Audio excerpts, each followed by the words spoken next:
This is a 1918 GMC truck.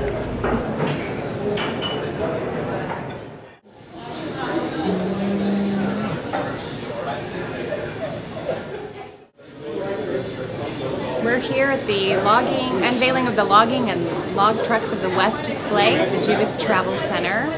We are here at an open house where we'll have an opportunity to meet many of the contributors to artifacts, photos, and stories, historic log trucks. You know, logging is a very important industry and brings a valuable commodity to many consumers. And so we're very excited to be mingling with our guests here this evening and having an opportunity to talk to many of the families and men and women who risk their lives in this very important industry and have an opportunity to share some of the stories and many of the people who contributed to this very important exhibit. So hope you enjoy it.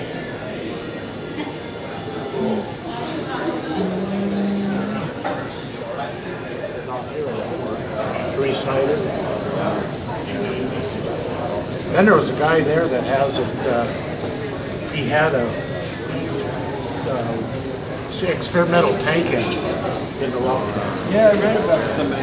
Yeah, the Green Hornet. Yeah, yes, reading about it right here. And he actually outran the cops right by the golf course. Yeah? He outran it and he honked the horn. Him and Lee Woods. Oh, yeah, they're not all there. They would run the scales. That's my little brother. Kind of the weighmaster would come in, he done the changes and They didn't have to ride it too much. I didn't have to share. Those two wanted to send the medal. When I ride with them, Oh, they were hogging it. they were in school. Oh, but you still remember. Oh, yeah, I used to do that.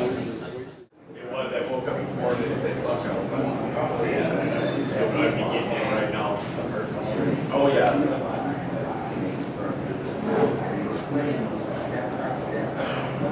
I'm very good, thank This you. is Jerry Kroom. Fantastic. Hi, Jerry.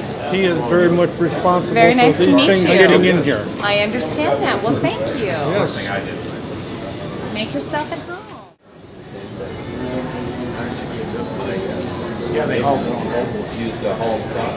Yeah, I had Kevin from he started he charged the batteries, hit the starter, and it took right off. Well, we had Keith down there several times. He rebuilt the carburetor, fuel pump, and I'm going to take it back down, and Kevin's going to.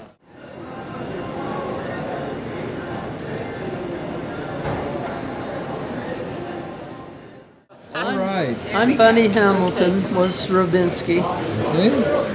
I'm Mark Rubinsky Martin.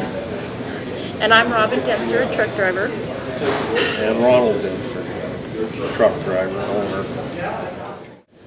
I guess I got to turn it off. Did you wind it again? I'll say cheese. I'll take another one just in case. Yeah, it's kind of like the lens cap. There you go. This is Fred Rubinsky's 1951 Federal.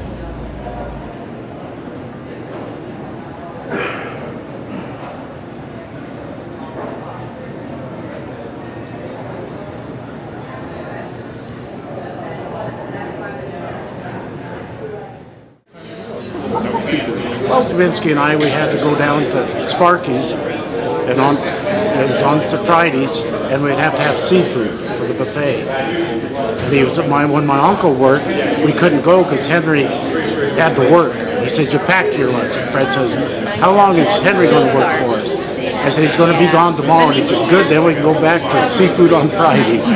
That's how it got. Of course, he's used to run out of